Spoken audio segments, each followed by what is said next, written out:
Honours পাশ করে এক যুবক দীর্ঘদিন ধরে চাকরি পাচ্ছে না। হঠাৎ একদিন চিড়িয়াখানায় তার একটা চাকরি হয়ে গেল। চিড়িয়াখানার বাঘটা হঠাৎ করে মারা যাওয়ায় খাঁচাটা শূন্য হয়ে পড়ে আছে। কর্তৃপক্ষ বলল, তুমি যদি বাঘের খাঁচার ভেতরে একটা বাঘের পোশাক পরে বাঘের মতো তর্জন গর্জন দিতে পারো, তাহলে মাসে 8,000 টাকা করে পাবে। সে রাজি হয়ে গেল। চিড়িয়াখানা খোলার আগে সে বাঘের পোশাক পরে খাঁচায় ঢুকে পড়ে এবং দর্শক এলে তাদেরকে তর্জন গর্জন আরো নানান কায়দা দেখিয়ে ভীষণ আনন্দ দেয়। দেখতে দেখতে চিড়িয়াখানার দর্শক বেড়ে গেল। চিড়িয়াখানার কর্তৃপক্ষ খুশি হয়ে তার বেতন বাড়িয়ে দিল। ভালোই চলছিল দীর্ঘদিন। হঠাৎ হলো এক বিপদ। বাঘের খাঁচার পাশেই ছিল সিংহের খাঁচা। দুই খাঁচার মাঝখানে ছিল লোহার জালের বেড়া। একদিন সেই বেড়া ধরে লাফিয়ে মজা দেখাতে গিয়ে পড়ল সিংহের খাঁচায়।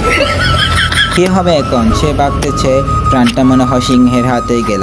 সে ভয়ে মাছার এক কোণে বসে দোয়া দূরত পড়তে লাগলো বেচারা। সিংহটি কিছুক্ষণ চুপ করে বসে থেকে ধীরে ধীরে দাঁড়ালো। তারপর আস্তে আস্তে এগিয়ে আসতে লাগলো তার দিকে। ভয়ে তার হার্ট অ্যাটাক করার মতো অবস্থা। সিংহটা একবারে কাছে চলে আসলে তখন ছেলেটা জীবনের মায়া ত্যাগ করে কালিমা পড়তে লাগলো। ঠিক তখনই সিংহটা বদলে উঠল, আরে ভাই, এত ভয় পাবেন না তো, আমিও আপনার মতো অনার্স মাস করা একটা বেকার।